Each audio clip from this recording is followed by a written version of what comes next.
ఇలాగా లైనింగ్ ఈ క్లాత్ మీద పెట్టేసేసి ఇట్లా పెట్టేసుకొని ఎక్స్ట్రా ఉన్నది కిందది పొడవు కింద పెట్టేసుకోవాలి.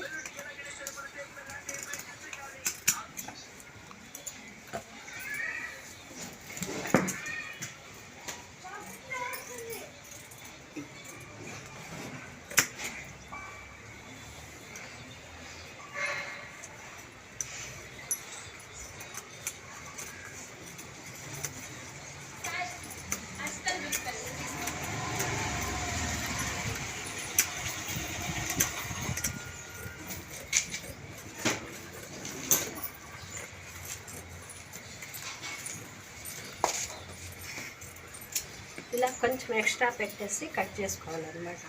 కట్ చేసిన తర్వాత స్టిచ్చింగ్ అప్పుడు మీకు మళ్ళీ ఇంకొక వీడియో పెడతాను, ఆ వీడియోలో చూద్దాం. స్లీవ్ కట్ చేస్తాను. ఆప్ చేసి